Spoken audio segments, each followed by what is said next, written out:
Bonjour, c'est Maïté la kiné. Je vous souhaite la bienvenue chez TechCare. TechCare, c'est le podcast qui t'aide et t'accompagne pour prendre soin de toi. Nous allons parler ensemble de santé, de sport, de nutrition, mais aussi du bien-être physique et émotionnel. Tous les 15 jours, vous retrouvez un épisode avec un expert dans son domaine, qui viendra partager ses connaissances et son expérience avec nous. Ou alors avec une personne, qui vient nous raconter son parcours, son histoire, ses embûches, et on l'espère, sa guérison et ses solutions, qui pourront t'inspirer, t'aider ou te donner du courage pour en parler et consulter. L'objectif, c'est que chacun de ces épisodes t'aide à mieux connaître ton corps, son fonctionnement, et surtout les astuces et les meilleurs conseils pour en prendre soin. Car n'oublie pas, la santé ne s'achète pas. La santé se construit avec des petits gestes du quotidien. Alors si le concept te plaît, n'hésite surtout pas à le partager et à le noter 5 étoiles sur iTunes. Cela m'encourage beaucoup. Et surtout, cela aidera tes proches, ta famille, tes amis, bref, un maximum de personnes à mieux se connaître et à être en bonne santé. Je vous laisse avec l'épisode du jour. Belle écoute. Le 8 septembre, c'est la journée mondiale de la kinésithérapie, aussi appelée physiothérapie. Alors c'est l'occasion de vous faire découvrir notre profession. Et oui, je dis notre profession car pour ceux qui ne le savent pas, je suis kinésithérapeute. Et j'ai la chance d'avoir des confrères et des consoeurs qui ont accepté de venir au micro de TechCare.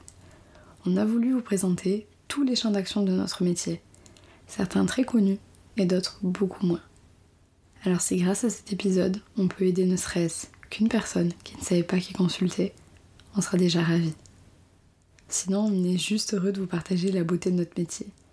Et surtout, de vous expliquer les patients que nous pouvons recevoir au cabinet. Et avant de vous laisser avec cet épisode, je voulais remercier tous mes confrères et mes consoeurs kinésithérapeutes. On a beau faire un métier magnifique, on sait aussi à quel point il est parfois difficile. Mais on reste des passionnés qui ne comptent pas leurs heures au cabinet, à l'hôpital, à l'EHPAD ou au domicile des patients. Et puis aussi à tous mes kinésithérapeutes qui sont présents sur Instagram et qui ont accepté de partager aujourd'hui cet épisode de TechCare, qui ont pris leur temps pour faire cet épisode possible. Alors, merci à tous. Bonjour tout le monde, moi c'est Elie, kinésithérapeute vestibulaire. Le 8 septembre, c'est la journée mondiale de la kinésithérapie. Journée importante pour nous. Je profite donc de cette occasion pour vous parler un petit peu de ma discipline. Chaque année, en France, de nombreuses personnes peuvent être atteintes de pathologies vestibulaires diverses.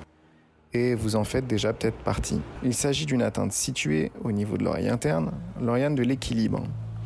Le symptôme le plus commun, c'est le vertige, dit rotatoire. En effet, il s'agit lors d'une crise de voir la scène visuelle tourner autour de vous, associée le plus souvent à des nausées, des maux de tête ou des pertes d'équilibre. L'origine la plus fréquente, c'est le vertige positionnel paroxystique bénin, ou encore appelé Christo. Vous verrez dans ce cas la scène visuelle qui se met à tourner pendant quelques secondes lors d'un mouvement brusque de la tête. Cependant, d'autres origines moins fréquentes existent, comme la névrite vestibulaire, avec cette fois-ci la scène visuelle qui peut tourner jusqu'à 2 jours d'affilée, ou la maladie de Ménière, avec la scène visuelle qui va tourner pendant quelques heures. Hormis ces affections, vous pouvez être aussi sujet au mal des transports, qui se résume à des nausées durant les trajets en voiture, en train, en avion ou en bateau. Sachez juste qu'il existe une discipline qui peut vous aider. C'est la rééducation vestibulaire pratiquée par des gens formés et surtout équipés d'un matériel spécifique. Si vous souffrez de ça, parlez-en à votre médecin traitant ou à votre ORL. Ils n'hésiteront pas à vous réorienter vers un rééducateur. Et n'oubliez pas, la rééducation vestibulaire, parce que le monde tourne. Salut à tous, voilà, c'est Monsieur Clavicule. Je suis très heureux de participer à ce podcast pour la journée mondiale de la kinésithérapie, ou devrait-on dire plutôt physiothérapie, parce qu'il y a plus ou moins que chez nous où on utilise le terme de kinésithérapie. Et je voulais vous parler aujourd'hui rapidement donc de la kinésithérapie en traumatologie. Traumatologie qui peut être traumato du sport ou de la traumato classique avec monsieur et madame tout le monde. Donc en fait, c'est vrai que c'est quelque chose qu'on retrouve régulièrement et les impacts, les enjeux sont un petit peu différents. Dans la kinésithérapie, dans la traumato du sport, on va avoir des enjeux de retour dans l'activité sportive, sur le terrain qui vont être assez forts. Souvent les athlètes, il faut un petit peu les calmer. Ils n'ont pas trop de patience et ça peut nuire à leur récupération. Ils veulent aller trop vite, trop fort. Donc il faut avoir vraiment ce côté de calmer l'athlète, d'arriver à lui faire respecter toutes les étapes de consolidation, de récupération, et donc c'est à nous de souvent freiner. Ce qui est un petit peu l'inverse en fait avec monsieur et madame tout le monde, où souvent il y a pas mal de peur, pas mal d'anxiété autour de leur fracture, de leur entorse. Certaines fois ils ont été opérés, donc au contraire des fois il va falloir pas mal les rassurer et un petit peu les booster pour avancer et arriver à ne pas tomber dans des tableaux qui peuvent être assez compliqués, comme par exemple l'algoneurodystrophie qu'on peut retrouver certaines fois. Donc finalement, on a deux approches qui sont un petit peu différentes et qui sont très intéressantes. La kiné a une place énorme dans la récupération, dans tout ce qui est traumatisme, entorse, fracture, lésions musculaires, une place qui est vraiment totalement centrale. Merci de m'avoir écouté, c'était Monsieur Clavicule et je vous dis à bientôt, bye bye. Salut, c'est Robin, alias Caribbean Physio sur Instagram. Je suis kiné du sport et j'ai l'habitude de recevoir des patients sportifs amateurs à mon cabinet et j'aimerais du coup vous parler de mon expérience. Dans un premier temps, je vais vous expliquer comment se passe la prise en charge d'un patient sportif et dans un second temps, j'essaierai de vous donner quelques conseils. Quand un patient sportif arrive en cabinet, la première des choses, c'est d'effectuer un bilan. Lors de ce bilan, on va poser plein de questions pour essayer de récolter le plus d'informations possible sur la façon dont est apparue la douleur, sur la façon dont le patient vit sa douleur, mais aussi sur l'activité ou les activités physiques et sportives que le patient effectue, à savoir le nombre de fois par semaine qu'il pratique son activité, l'intensité à laquelle il la pratique, le type d'activité. On va peut-être analyser le ou les gestes sportifs. Et avec toutes les informations qu'on va pouvoir récolter, on va établir un plan de traitement dont l'objectif principal sera de faire que le patient puisse reprendre son activité physique sans douleur et en pleine confiance. Les quelques conseils que j'aimerais vous donner, c'est de toujours être à l'écoute de votre corps, d'être progressif dans ce que vous entreprenez, d'avoir des objectifs sportifs réalistes, d'avoir une alimentation saine et équilibrée, de bien dormir, et surtout de ne pas hésiter à consulter si jamais vous sentez qu'il y a quelque chose qui n'est pas normal, ou en tout cas qui vous limite dans votre activité. Dans tous les cas, prenez soin de vous et à bientôt. Bonjour, je m'appelle Joachim et je suis kiné du sport. Je m'occupe principalement de patients sportifs au cabinet. Et en parallèle, je suis également une équipe de football au niveau amateur, donc niveau régional 1. Donc c'est la toute dernière division avant d'intégrer le niveau national, donc c'est plutôt du niveau amateur. Donc je les rencontre une fois par semaine à l'entraînement et une fois par semaine au match à domicile. Donc à l'entraînement, ça va surtout être des soins de récupération, s'il y a besoin de faire des straps, des tapes avant l'entraînement, et aussi pour faire des tests pour détecter des blessures si les joueurs ressentent des petites douleurs. Et aussi pour avoir un rôle de conseil au niveau du coach pour déterminer l'équipe qui va jouer le week-end. Du coup, pour les patients vraiment blessés, je les reçois au cabinet. C'est plus pratique, il y a plus de matériel, j'ai plus le temps. Je peux vraiment faire un bilan complet initial pour déterminer les points faibles et ce qu'on va bosser au cabinet. Et l'objectif, c'est vraiment d'accompagner le sportif jusqu'au retour sur le terrain et de retrouver ses capacités antérieures à la blessure. Bonjour, je m'appelle Maïté, je suis kinésithérapeute à Bayonne, je suis spécialisée en rééducation maxillo-faciale. Cette rééducation permet la prise en charge d'un spectre large de pathologies, comme par exemple en traumatologie, nous retrouvons les fractures de mâchoire après un accident ou après un traumatisme dans le sport, la cancérologie avec le cancer des voies aériennes supérieures, nous retrouvons les paralysies faciales en rééducation, mais aussi les chirurgies de mâchoire, les chirurgies correctrices, pour des personnes qui ont la mâchoire trop en avant ou alors trop en arrière, les prognates et les rétrognates. Prenons en charge dans le cadre de l'orthodontie les enfants pour la rééducation de la déglutition, de la ventilation. Ça consiste en une rééducation linguale, une rééducation au positionnement de la langue, positionnement lors de la déglutition. Ensuite, nous avons une place prépondérante dans le syndrome d'apnée du sommeil, où la rééducation linguale participe avec d'autres professionnels comme le pneumologue à rééduquer tous ces apnées du sommeil. Et enfin, ce qui constitue le plus grand nombre de patients que nous voyons en cabinet libéral, les dysfonctions temporomandibulaires.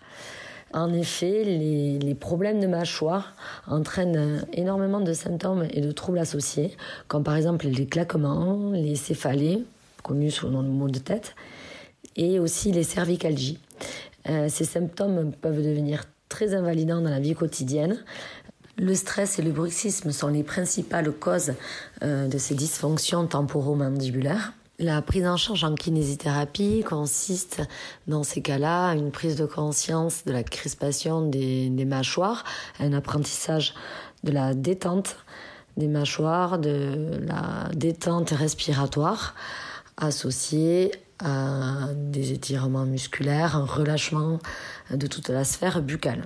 Il n'est pas rare de voir arriver des patients qui souffrent depuis plusieurs mois, voire plusieurs années, de douleurs non identifiées, de douleurs d'oreilles, de maux de tête violents, de douleurs en regard de la mâchoire. Et en fait, ce sont des dysfonctions des mâchoires qui se rééduquent de nos jours très bien.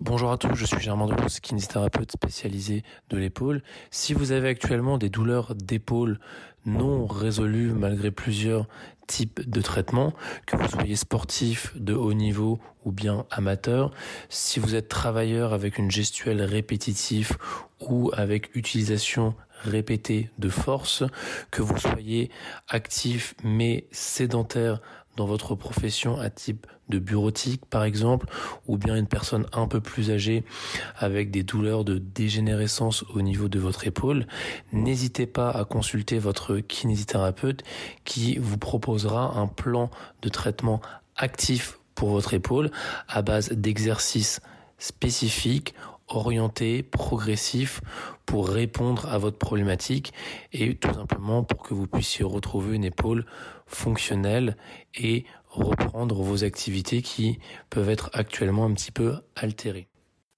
Bonjour à tous, c'est Audrey de la page de Ma vie de kiné et je suis là pour vous parler de la spécialité en kinésithérapie qui est la rééducation neurologique. Donc pour essayer de résumer au maximum, on peut dire que l'on va retrouver deux grands types de groupes distincts de patientèle. Le premier, ça va être les affectations neurologiques avec un potentiel de récupération. Donc par exemple, ce sont les patients qui ont fait un AVC, qui ont une lésion médulaire et qui sont paraplégiques ou tétraplégiques, les affections neurologiques périphériques, etc.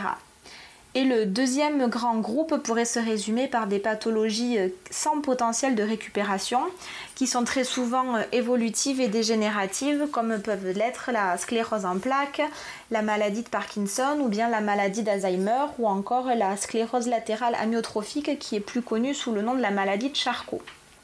Donc voilà un petit peu la principale patientèle que l'on peut retrouver dans cette spécialité et avec laquelle on va entamer une rééducation très active où la base sera avec des exercices de renforcement, de stimulation motrice, d'équilibre afin de conférer au patient la plus grande autonomie possible.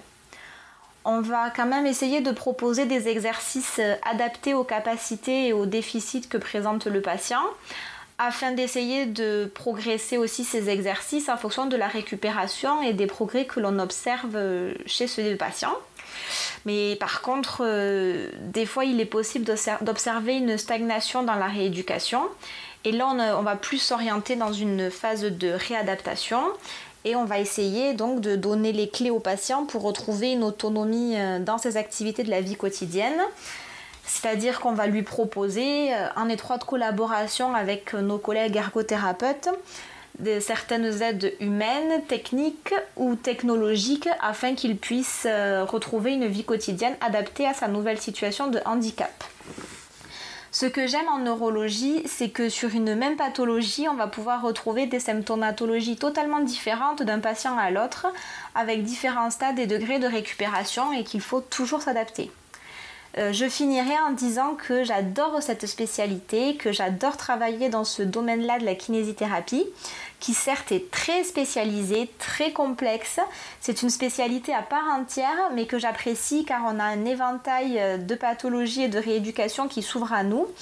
Et surtout, on peut s'articuler avec quasiment toutes les spécialités de la kinésithérapie, car la patientèle neurologique va aussi avoir des entorses, des fractures. Malheureusement, très souvent, les patients neuro ont des problèmes urinaires, donc en incontinence. Donc il y a aussi un important travail de kiné-respi, en rhumatologie, etc. Tout ça pour dire que j'adore mon métier et que j'adore cette spécialité. Alors moi c'est Thomas du compte Instagram Kinescope33. Donc moi je suis formé et je m'occupe des pathologies pneumopédiatriques, donc c'est-à-dire toutes les maladies respiratoires et pulmonaires chez l'enfant. Les pathologies les plus courantes qu'on va rencontrer, c'est la bronchiolite et la rhinopharyngite, dans lesquelles on va vraiment pouvoir accompagner le bébé et les parents. Donc le bébé ça va vraiment être en vidant ses glaires, donc soit de ses poumons, soit de son nez.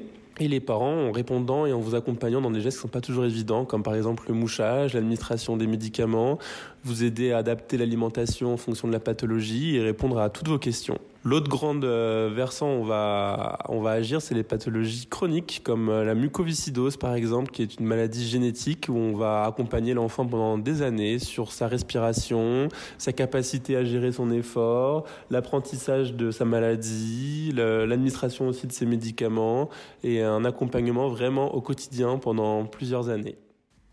Bonjour, je suis Estelle, kinésithérapeute en libéral dans la vraie vie et sur Instagram je m'appelle Kinescope33. Aujourd'hui, je profite de ce podcast pour vous faire découvrir une autre compétence des kinés, la rééducation périnéale masculine. Et oui, masculine, car la rééducation périnéale n'est pas réservée seulement aux femmes. Les hommes ont aussi un périnée. Cette rééducation intervient le plus souvent dans le cadre d'une chirurgie de la prostate. Alors, pourquoi opère-t-on une prostate ?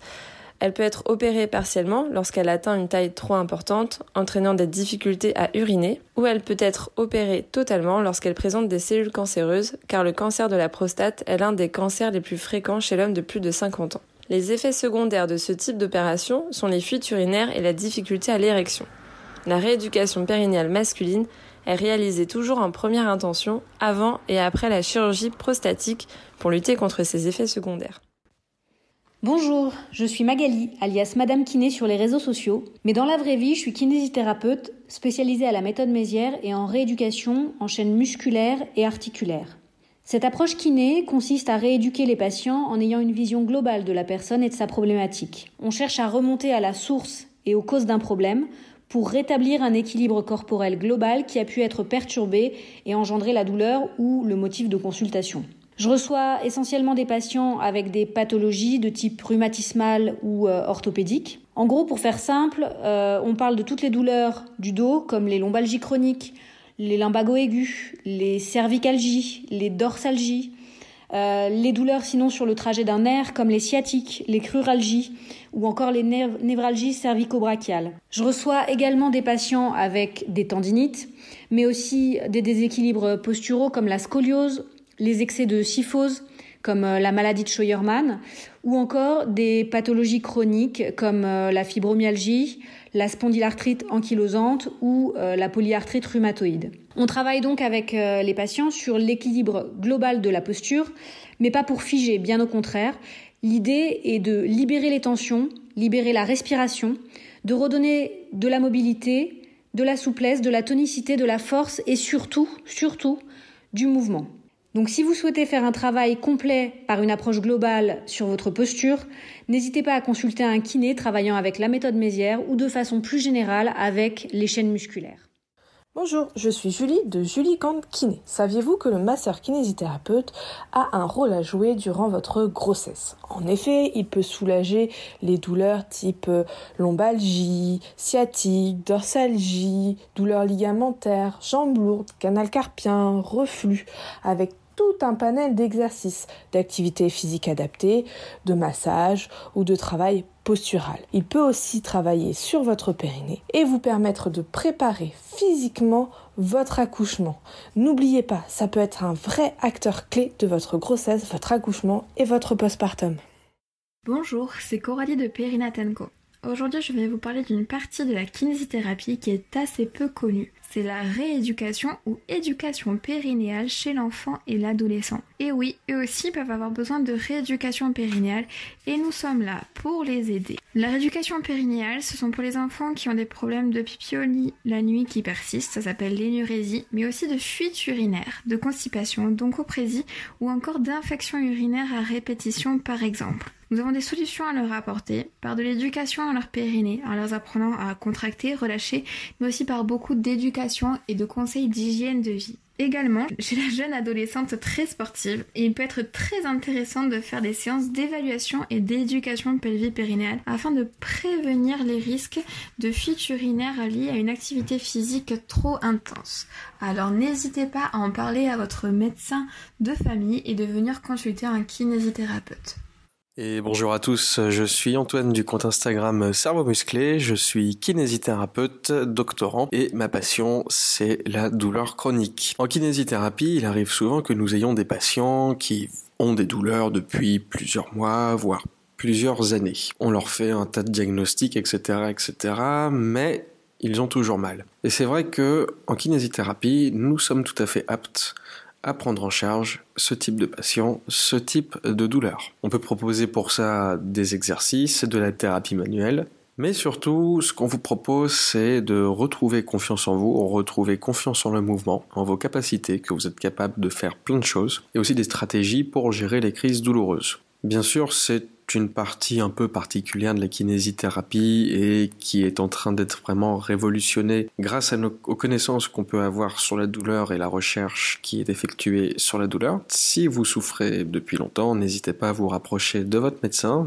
traitant, pour voir si une prise en charge kinésithérapique pourrait être pertinente pour vous ou pas. Bien sûr, il faut que vous choisissiez un thérapeute en qui vous avez confiance et un thérapeute qui va vous prendre de façon individuelle.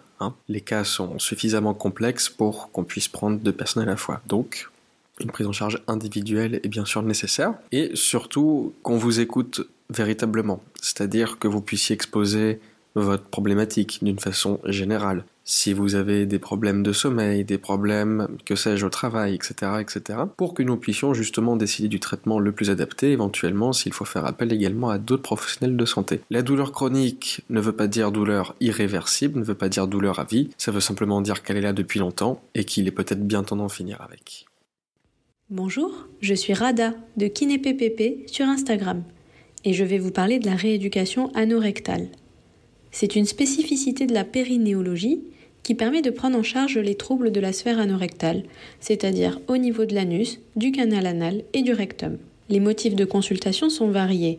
Les incontinences, fuite de gaz, fuite de sel, l'urgence au sel, les prolapsus ou les descentes d'organes, l'encoprésie, qui sont des pertes de matière fécale insensibles, mais ça peut aussi être les douleurs anales, les douleurs lors des selles, la défécation difficile et la constipation terminale. Par exemple, lorsqu'il faut pousser très fort pour aller à la selle ou céder des doigts pour évacuer, ce sont des indications de rééducation anorectale pour la prise en charge de la constipation. On prend aussi en charge les patients après chirurgie anale ou rectale.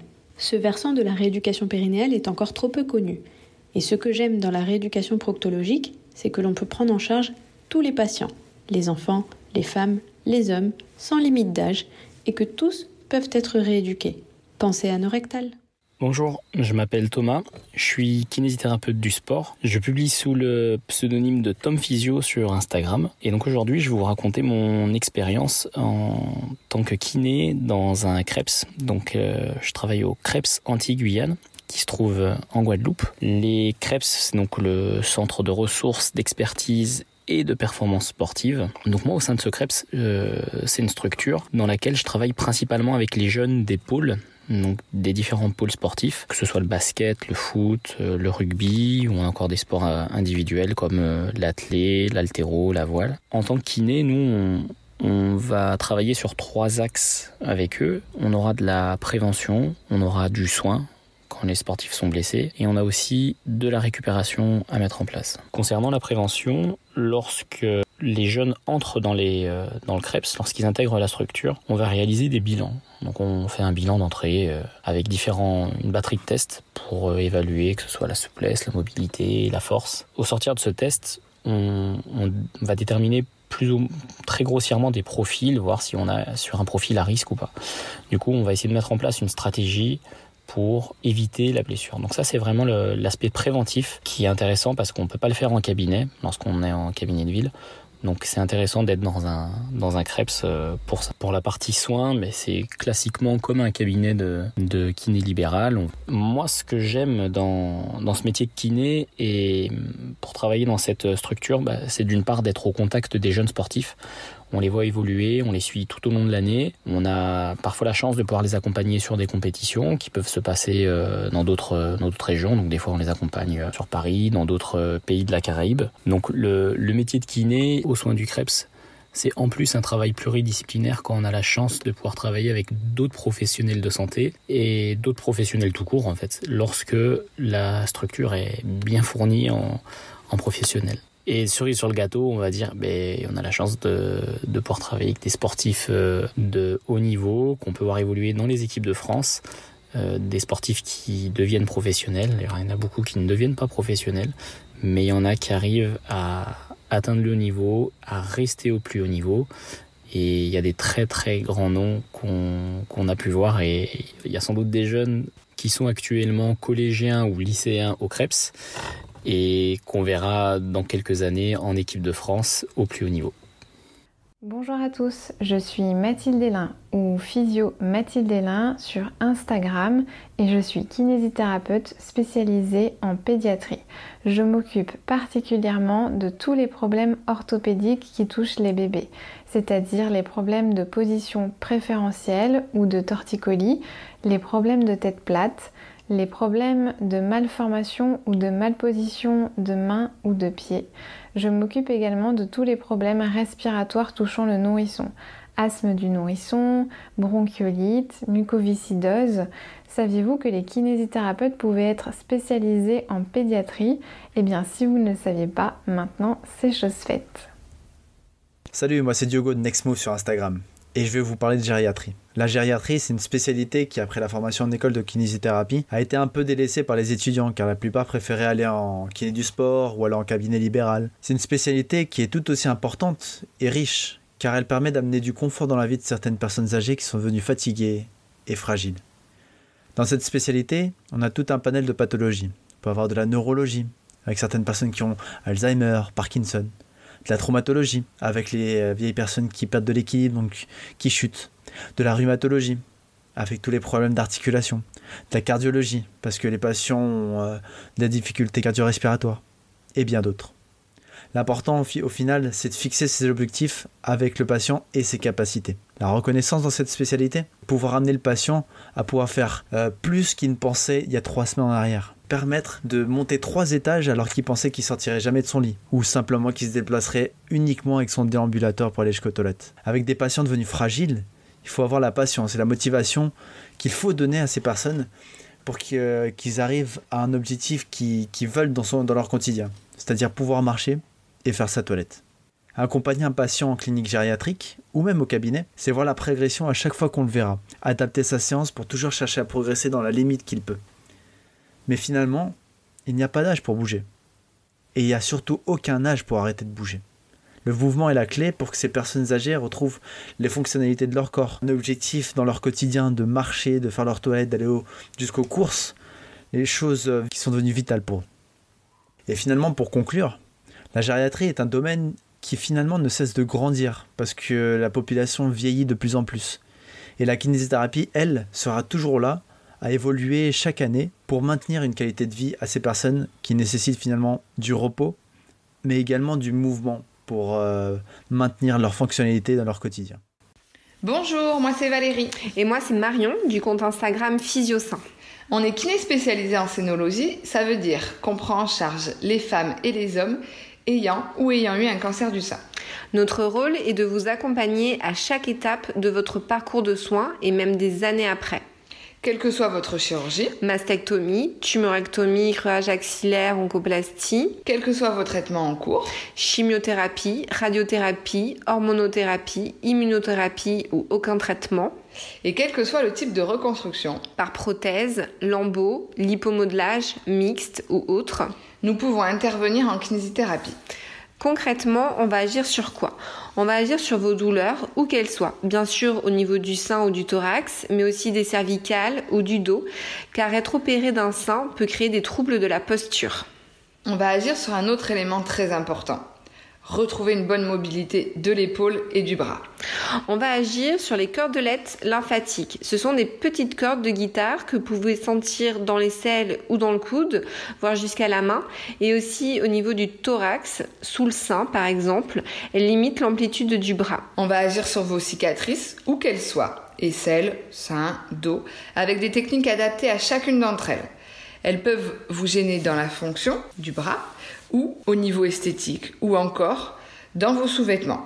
On vous apprendra aussi à les masser, qu'elles soient récentes ou anciennes. On va agir sur les œdèmes du sein ou du bras et mettre en place d'éventuels traitements préventifs ou curatifs, tels que les vêtements, les sous-vêtements, des bandages, manchons, taping et autres. On va agir aussi en préopératoire d'une reconstruction mammaire, notamment préparer des zones préleveuses et les zones donneuses lors d'un lipomodelage pour diminuer les douleurs et les hématomes en post-opératoire. On va agir aussi en préopératoire pour vous donner tous les conseils, exercices et informations qui vont optimiser votre récupération post-opératoire. On va agir sur les douleurs périnéales et sécheresse vaginale liées au traitement.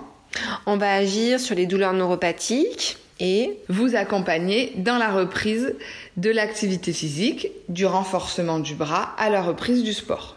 Venez au moins faire un bilan avec votre kiné spécialisé, si possible avant la chirurgie et les traitements. Dans tous les cas, ne restez pas avec vos doutes et vos interrogations. Bonjour, c'est Estelle de Estelle Kiné sur Instagram. Je vais vous parler un peu de rééducation abdominale. Elle est très connue dans les suites de la grossesse et de l'accouchement. En effet, durant cette période de la vie, la femme subit de nombreuses modifications au niveau de sa sangle abdominale qui nécessitent une prise en charge. La sangle abdominale est aussi très importante dans toute la mécanique respiratoire. La prise en charge abdominale peut être aussi nécessaire sur des patients avec des lombalgies, des problèmes de dos chroniques. La rééducation abdominale peut aussi être envisagée pour des patients souffrant de hernie, opérés ou non, soit en préparation de ces opérations, soit en récupération.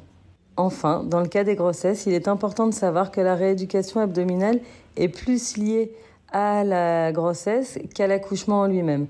Ainsi que vous ayez eu une césarienne ou un accouchement par voie basse, la rééducation abdominale sera souvent nécessaire. Aujourd'hui, je voulais vous parler de la kinésithérapie pour les troubles en sexologie. Les troubles sexologiques sont des pathologies multifactorielles. Elles nécessitent donc une prise en charge multidisciplinaire. Les troubles que nous voyons le plus souvent en kinésithérapie peuvent être le vaginisme avec une impossibilité de pénétration, les dyspareunies avec des douleurs superficielles ou profondes lors de la pénétration, aussi des manques de sensations. On peut aussi voir les hommes pour des troubles, soit des troubles d'érection, soit des éjaculations précoces, des difficultés à ressentir des sensations, à avoir des orgasmes. Donc en fonction du type de pathologie que vous présentez, on va soit renforcer les tissus, soit les détendre. Nous avons plusieurs outils à notre disposition pour vous aider dans vos douleurs et dans vos manques de sensations. Donc, quelle que soit votre pathologie au niveau de la sexologie, n'hésitez pas à consulter un kinésithérapeute spécialisé pour vous aider. Bonjour, moi c'est Pierre de Reducman sur Instagram et je vais vous parler du coup de mon poste de kinésithérapeute dans une équipe professionnelle. Depuis 5 ans, je suis kiné des Ducs d'Angers, donc c'est un club de hockey sur glace qui est en Ligue Magnus. La Ligue Magnus, ça correspond à la première division. Donc en fait, comment on arrive souvent à devenir kiné dans une équipe professionnelle ? Déjà, la première chose, moi je sais que c'est grâce au stage que j'ai fait durant ma formation de kiné. Après, c'est avec les formations complémentaires que j'ai fait après le diplôme. Et c'est-à-dire aussi, clairement, ça fonctionne pas mal aussi avec le bouche à oreille, avec les connaissances qu'on peut avoir autour de soi. Et donc, quel rôle j'ai dans le club ? Déjà, en fait, je vais faire les soins avant match. Donc ça va être tout ce qui va être échauffement, un peu des soins des fois. Il y a des joueurs qui aiment bien être mobilisés au niveau de certaines articulations. Pendant le match en général, j'ai pas grand chose à faire, ça va être juste gérer les petits bobos, un coup de bombe magique, donc bombe de froid et après ça repart. Et par contre après le match aussi, donc gérer s'il y a eu des blessures pendant le match et également aussi faire tous les soins de récupération. Et les joueurs aussi, du coup, viennent aussi à mon cabinet en soins durant la semaine, pour tout gérer, toutes les blessures qu'ils peuvent avoir, les tensions musculaires, etc., etc. Et après aussi, au niveau de mon rôle en plus que j'ai, c'est qu'on fait aussi des tests en pré-saison pour essayer de prévenir en fait les blessures. Et également, en fait, c'est moi qui gère les stocks au niveau des bandes, au niveau des médicaments, etc., etc. Donc c'est un travail qui prend énormément de temps, qui demande beaucoup de passion. Mais franchement, après, c'est des émotions qui sont vraiment décuplées par rapport à ce qu'on peut faire dans un travail au cabinet. Donc, si je peux recommander ça à quelqu'un, je le recommanderais vraiment avec grand plaisir. Bonjour, je m'appelle Sabrina, je suis kiné et ostéopathe. J'administre le compte Princesse Périnée sur les réseaux sociaux et je suis plurielle comme la majorité des femmes qui me suivent et celles que je soigne. Je suis multiple, mais une des spécialités qui me tient particulièrement à cœur et que je pratique au quotidien, c'est la rééducation pelvipérinéale. Ce bien grand mot pour parler en fait du périnée, du petit bassin et des abdos et surtout des fuites urinaires et des descentes d'organes. 2 symptômes d'un périnée en mauvaise santé mais qui sont trop souvent mis de côté pour une raison évidente de tabou. Effectivement, le périnée, c'est la zone pipi, caca, cucu et du coup, on n'en parle pas. On en parle peu à ses médecins, on en parle peu pendant les études. Donc on se retrouve souvent avec des médecins, même des gynécologues qui banalisent les fuites urinaires. On se retrouve avec des entreprises qui marketent le fait que la fuite urinaire soit une normalité. Or, ça ne l'est pas. Lorsque vous avez des fuites urinaires, c'est toujours une pathologie du périnée et les kinés sont là pour vous aider. Alors évidemment, s'ils sont spécialisés en rééducation du périnée, ils seront plus à même de vous accompagner. Les descentes d'organes ou prolapsus, c'est quand les organes ont tendance à vouloir sortir du corps. Alors dit comme ça fait peur, mais il y a différents stades. Ça peut se faire par le vagin ou par l'anus. Donc en fait, tout ça, c'est au-delà même du périnée. C'est la direction des pressions, les hyperpressions abdominales, la mauvaise gestion de son caisson abdominal. Et là, tous les kinés ont un rôle à jouer. Tous les kinés peuvent être à votre écoute. Donc, n'ayez pas peur d'en parler. N'ayez pas peur de répéter si vous n'êtes pas entendu. Et si vous êtes kinésithérapeute, n'ayez pas peur de considérer le périnée et les abdos à leur juste valeur parce qu'ils font partie intégrante d'une prise en charge globale. Et moi, j'aurais même envie de dire c'est le centre d'une prise en charge globale. Plus que le périnée, c'est la base, c'est le centre. J'espère que ces quelques mots vous auront convaincu à vous occuper avec bienveillance de votre périnée parce que les pathologies dont je vous ai parlé, fuite urinaire et prolapsus, ne sont pas incurables, loin de là. Et des fois, en peu de séances, on a un réel mieux-être, voire une diminution des symptômes. Je vous laisse avec les collègues pour découvrir toutes les autres spécialités de notre magnifique métier. Bonjour, c'est Cléa Kinépédia. Je vais vous parler de kinésithérapie pédiatrique et plus particulièrement de neurodéveloppement. Le neurodéveloppement, c'est l'ensemble des mécanismes qui, dès le plus jeune âge et même avant la naissance, structurent la mise en place des réseaux neuronaux du cerveau, impliqués dans la motricité, mais aussi la vision, l'audition, le langage et toutes les interactions sociales. Lorsque ce processus est mis en défaut, notamment au niveau sensorimoteur, il y a indication à débuter un traitement de kinésithérapie. Donc en rééducation de type neurologique, on peut avoir une grande diversité de patients. Ça peut être de grands prématurés, par exemple, pour lesquels on va agir à titre préventif au niveau de l'organisation de la motricité, mais aussi en tant que traitement des séquelles neurologiques tout au long de la croissance. On va également rencontrer de jeunes patients hémiplégiques, des patients porteurs de maladies rares influant sur le neurodéveloppement, des enfants porteurs de trisomie, des paralysies obstétricales du plexus brachial. La liste peut être vraiment très longue. Dans tous les cas, le point commun de toutes ces prises en charge, c'est vraiment le neurodéveloppement. En rééducation neuropédiatrique, on travaille avec des enfants donc des êtres en pleine période de croissance et de développement de toutes leurs fonctions cérébrales. Et ça offre des potentialités de rééducation très intéressantes. Ça donne aussi un caractère d'urgence entre guillemets, car on sait grâce aux neurosciences que les nourrissons, les enfants sont très sensibles à l'environnement qu'on leur propose. Quel que soit le type de lésion, on sait que plus la rééducation est débutée de façon précoce dans l'enfance, meilleurs peuvent être les résultats, car du coup on va pouvoir proposer des sollicitations adaptées, on va vraiment pouvoir mettre le cerveau de l'enfant dans une dynamique de récupération, et ça c'est vraiment très très important. Donc en neuro, le mieux est toujours de débuter la kiné le plus tôt possible. Voilà, j'espère que ça vous donne un petit aperçu du travail du kiné en neuropédiatrie. À bientôt. Salut, c'est Major Mouvement. Comme vous pouvez le voir, nous sommes kinésithérapeutes, nous avons tous des identités et des personnalités différentes. La raison pour laquelle nous nous sommes lancés sur les réseaux sociaux, c'est justement pour parler de notre beau métier, de tout ce qu'il a de nuances, de richesse en termes de contenu, en termes de variabilité et surtout de nos anecdotes auprès de nos patients. Tout ce qu'on fait sur les réseaux sociaux, à chaque fois, c'est sans dire nous avons la vérité et voilà comment ça se passe, mais plutôt d'amener une explication, une forme de vérité que peut-être en croisant les doigts, en combinant tous nos petits savoirs, peut-être qu'on peut avoir une forme de connaissance qui va s'en échapper. Voilà, j'espère que ça vous aura intéressé. Je vous souhaite une très bonne fin de journée. Et au nom de tous mes confrères et consoeurs, vive la kiné!